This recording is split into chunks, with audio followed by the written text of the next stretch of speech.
Bonjour à tous, nous sommes aujourd'hui à la Maison de l'Emploi de Lambersart pour interviewer Monsieur Mezmaker et Monsieur Ait Mokran. Bonjour David. Bonjour Sandrine. Comment vas-tu? Très bien, merci, et toi? Ça va très bien, merci. Donc on est ravis de t'interviewer aujourd'hui pour Direct Jobs TV, la chaîne de l'emploi. Donc tu es directeur adjoint de la Maison de l'Emploi Métropole Nord-Ouest. Peux-tu te présenter et nous parler de ton parcours? Alors donc je suis David Mezmaker, je suis directeur adjoint, donc je travaille dans la structure depuis 15 ans. J'ai commencé comme chargé de projet, puis comme responsable de secteur pour être aujourd'hui directeur adjoint de la Maison de l'Emploi et responsable du service emploi de l'association Alpes. Quelles sont tes missions au quotidien? Comment s'organise ta journée? Alors c'est chercher les bonnes idées, trouver les bons interlocuteurs, motiver les équipes et mettre en place des projets. Beaucoup de gens ne savent pas à quoi correspond vraiment une maison de l'emploi. Est-ce que tu peux nous en dire plus sur la structure? Alors la Maison de l'Emploi s'adresse aussi bien aux salariés qu'aux demandeurs d'emploi et aux chefs d'entreprise. L'objectif n'est pas de recréer ce qui existe déjà, mais c'est de fédérer les actions des acteurs du secteur public et du secteur privé. Concrètement, c'est en fonction d'un projet, en fonction de besoins identifiés, on va réunir les bons interlocuteurs autour de la table pour monter un projet. Donc on travaille aussi bien sur l'évolution des mutations économiques, comment évoluent les besoins des entreprises, les besoins des demandeurs d'emploi, les besoins des salariés également. Et en fonction de ce qui a été observé, le but c'est d'adapter, de mettre en place un plan d'action pour que l'offre et la demande puissent se rencontrer. Donc des actions sur différents thèmes, aussi bien sur l'emploi, sur la formation, la création d'entreprises. Enfin, c'est vraiment très large pour correspondre aux besoins locaux. D'accord. Combien de personnes travaillent pour l'association Alpes? Alors, dans l'association Alpes, on a 3 dispositifs, la mission locale, le pli et la maison de l'emploi. Et on a une petite cinquantaine de salariés. Qu'est-ce que la cyberbase emploi?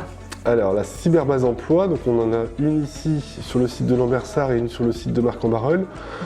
On s'est rendu compte que au niveau des demandeurs d'emploi et des salariés, beaucoup n'étaient pas équipés à leur domicile. Et donc aujourd'hui, les recherches d'emploi, les entretiens se passent souvent en distanciel. Et donc le but, c'est de limiter cette fracture numérique et soit d'accompagner les chercheurs d'emploi dans cette cyberbase dans laquelle on a à disposition des moyens humains, mais aussi des moyens informatiques, pour qu'il y ait toujours ce lien avec les entreprises et le marché de l'emploi.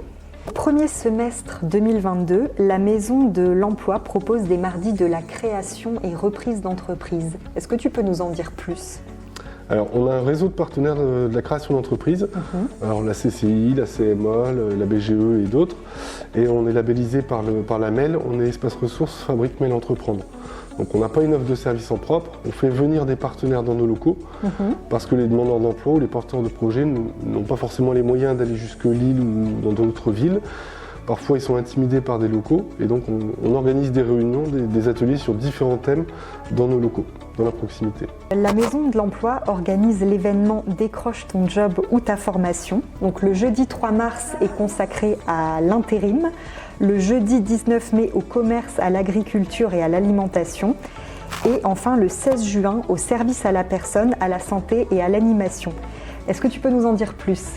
Alors au niveau de la structure, on a un gros événement qui s'appelle le Salon des clés de l'emploi qui a lieu le 1er avril à Marquette-les-Lilles, qui va réunir plus de 140 exposants dans tous les secteurs d'activité. Et tous les demandeurs d'emploi ne sont pas forcément disponibles à cette date. Et donc on a décidé d'organiser tout au long de l'année ce qu'on appelle des mini-forums, des décroche ton job ou ta formation. Et donc dans nos locaux, on réunit 3-4 centres de formation, 3-4 agences d'intérim, groupements d'employeurs et le même nombre d'employeurs qui ont des projets de recrutement sur les thèmes que tu viens de citer.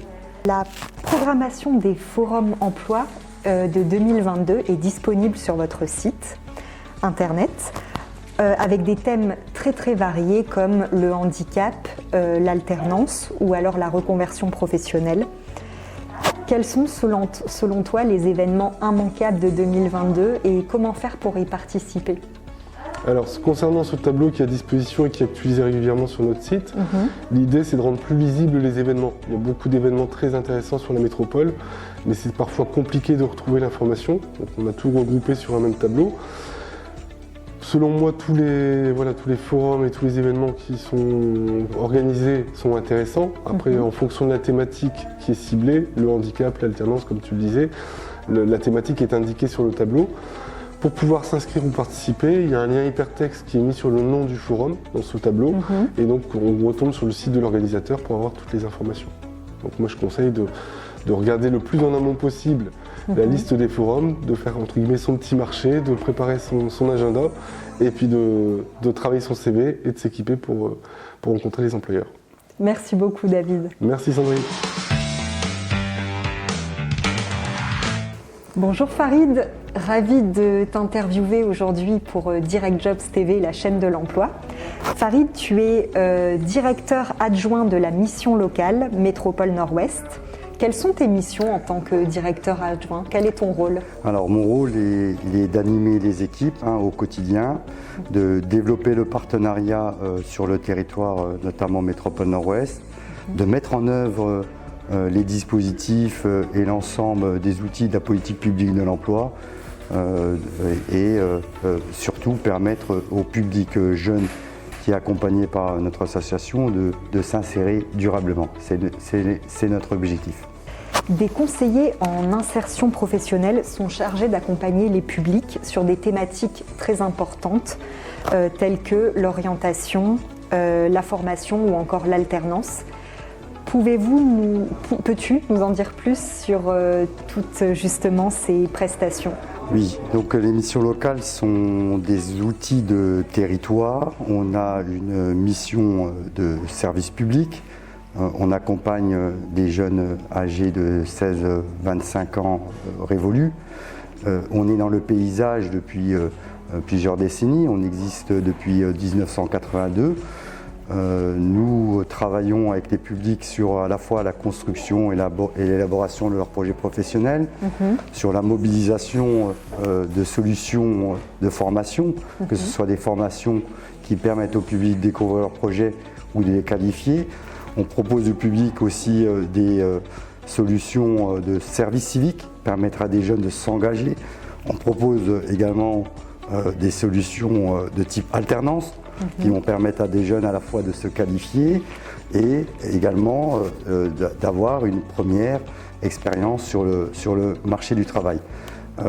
Nos outils sont très variés. Les publics qui nous rencontrent ont un éventail de solutions qui permet à tout et à chacun de pouvoir avancer dans son projet. Sur le territoire Métropole Nord-Ouest, près de 1800 jeunes sont accompagnés. En 2021, nous avons permis à ces jeunes de signer 1500 contrats de travail, 200 contrats en alternance, 500 entrées en formation et 100 jeunes qui s'engagent dans des parcours de service civique. Voilà, donc les missions locales aujourd'hui sont des acteurs importants qui contribuent à l'insertion des jeunes dès lors qu'ils sont déscolarisés, qu'ils soient qualifiés ou peu qualifiés. Nous avons des réponses qui sont adaptées à tout public. L'association Tremplin, en partenariat avec la radio RPL et donc la structure, propose une action innovante, Radio Jobs, donc un accompagnement de type coaching permettant aux participants d'être plus à l'aise dans le cadre de leurs échanges avec des potentiels recruteurs. Le petit plus, c'est l'enregistrement en studio, donc dans les locaux de la radio RPL, avec l'appui d'un journaliste. Parlez-nous justement de cet événement novateur. Oui, très belle action innovante. On avait développé il y a quelques années un format qui était considéré à l'époque innovant, c'était les CV vidéo. Aujourd'hui, on propose au public du territoire d'être sur un format vidéo, sur une action qui s'organise, s'articule autour d'un format vidéo. Il s'agit d'accompagner les publics sur la construction, la consolidation de leur projet professionnel sur 5 séances. Et dans le cadre de cette action, la dernière séance se solde par un enregistrement dans les studios de la radio, dont le rôle de l'animateur radio endosse le rôle de recruteur. Donc dans le cadre de cette action, c'est à la fois travailler sur le projet professionnel et à la fois sur l'expression pour permettre au public dès lors qu'il ressort de cette action, d'être bien armé pour aller à la rencontre des employeurs dans le cadre de recrutement. Merci beaucoup Farid Merci. pour tes réponses. Merci. Merci d'avoir suivi le Face à Face. Retrouvez-nous sur notre site internet Direct Jobs TV et sur nos réseaux sociaux. Et à très bientôt.